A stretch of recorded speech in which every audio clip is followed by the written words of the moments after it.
Click the links to join the channel, join us over Subscribestar or Odyssey, bitches. Join the Telegram. Now, again, it's a free speech platform, so be warned. There were some spicy commenters over there. I came to a free speech platform and I found free speech. We must shut it down. So William Shatner is being interviewed at San Diego Comic-Con, which has got some rules. I guess you have to wear a mask the whole time you're there. And it's got to be like a good one, an N95, which, you know, a little warm, a little humid wearing those things. Unless you're giving a presentation on stage, then you don't have to wear the masks. But science, guys, we love the science. If you talk too much about that, YouTube will give you a strike if you go against the puppet master's narrative. So the difference, and then he's doing some interviewing. Some guy is asking him a question, and he's wearing a mask, and he goes like, "I can't hear what you're mumble." Outraged NPC, I can't hear what you're saying. Can you just take the mask off to make your comment? You ask your question just for a minute. Just take it off for just a minute. You're probably like triple, quadruple dosed up. I'm sure you're perfectly safe, right? Just so I can hear you. Like, I don't know who you're asking the question of. I don't know what you're asking. It's just angry NPC mumbling. But trust the science. Except the people on stage aren't. It's weird. It's just weird how that works. I guess it goes. There's like an invisible shield or something on stage. It's the invisible shield of hubris. It's the bullshit shield. Anyway, so old Star Trek and new Star Trek. Old Star Trek presented ideas, and it allowed you to think through to the conclusion yourself. New Star Trek tells you what to think. That's the difference. And when people say that in the YouTube comment section, the NPCs, the SJWs jump in there and they just get outraged. And you're like, hey, brother, we've seen the old Star Trek. We've seen the old episodes on TV and the 6 movies they made. 3 of them were pretty solid. I will say 5 of them were fine. It's just the 6th one was just horrible. But you watch it because it was the vibe of the time. One was this kind of a slow-paced, cerebral kind of thing, and then after that, they just decided to make action-adventure movies, and they did a great job with that. They had chemistry and charisma of the original actors, like with a lot of original things. It's lightning in a bottle. You're never going to capture those things again. So they presented these things, and they let you come to your own conclusions. New Star Trek is just pure SJW lecturing.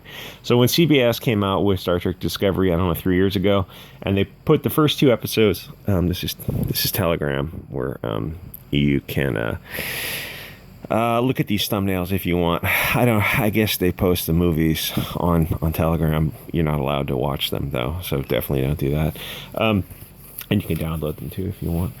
The first 2 episodes were on YouTube for free to try to get you to subscribe to CBS, I guess, a streaming service. Like, I'm not subscribing to any streaming services now. I've got some people gave me some for free. It's like, I guess I don't even need them anymore. I don't want to watch anything new. I can go on Odyssey and go watch old movies. I'd just rather stick with old movies from now on. I realize how bad everything is. Like, everything from Hollywood is bad, and it's never going to improve. Oh. Thank God there's Odyssey, BitChute, and just a ton of other places, Telegram, where you can just watch old movies. You don't have to watch the new stuff if you don't want to.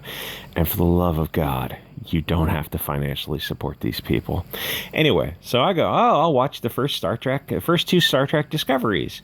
And so the first few minutes of the first episode is pretty standard fare. It's you have a fair-skinned male of European origin and a dark-skinned female, not of European origin, and they go, oh well, I'm sure this will be okay. And they're flying little portable spacecrafts, like I don't know, the TIE fighter type of size spacecraft on some mission.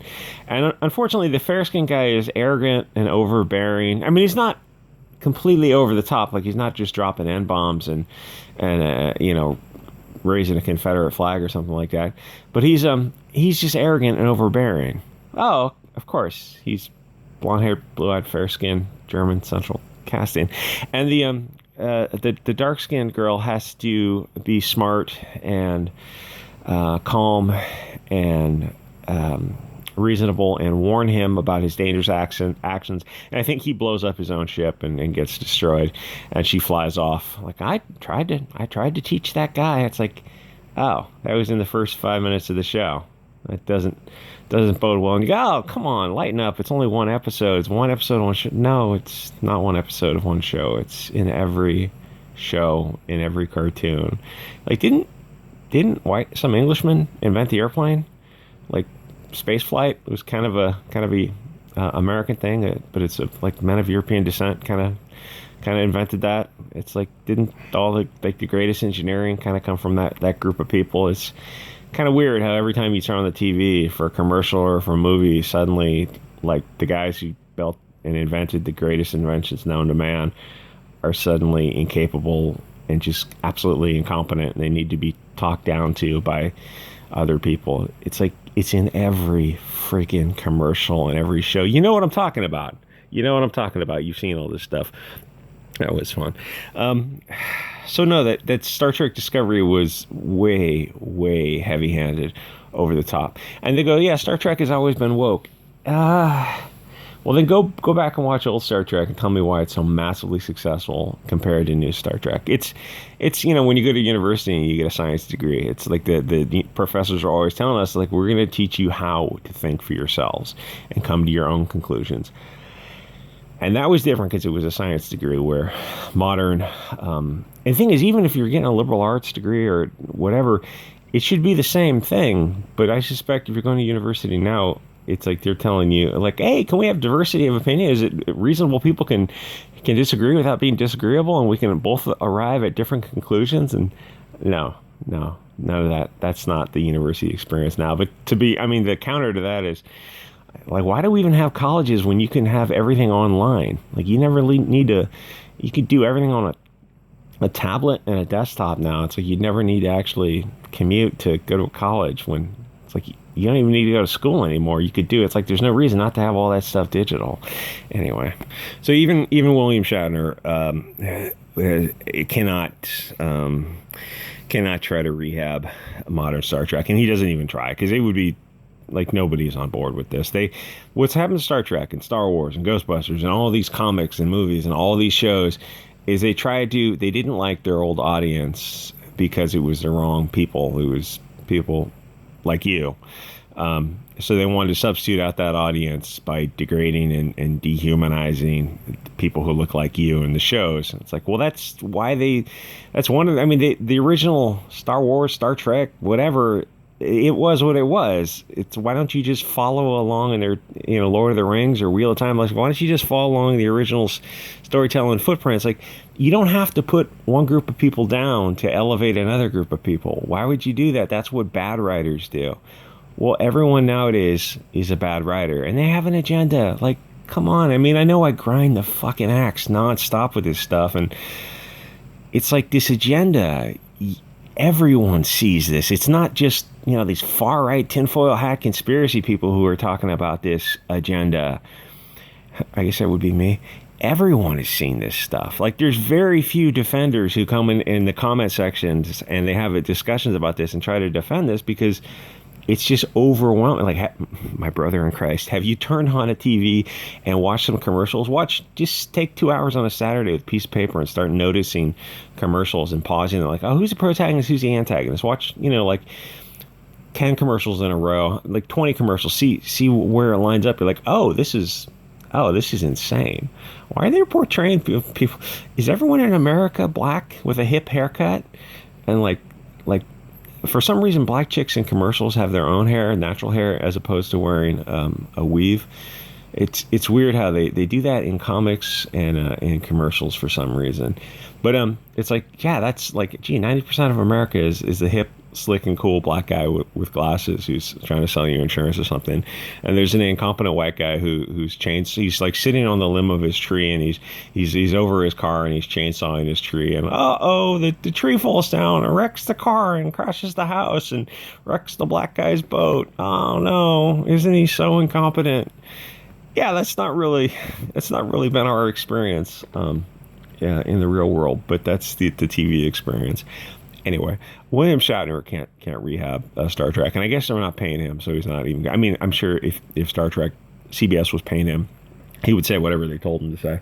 But even he's saying, like, yeah, this stuff is horrible. It's with modern storytelling, movies, comics, books, whatever.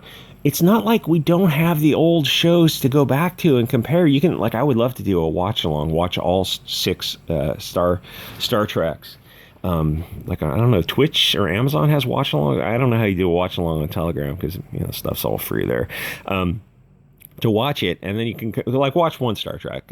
Star Trek Part 2 was probably a good mix of action, adventure, and good settings and everything. And then compare it to Star Trek Discovery, and you're like, oh, these are not even.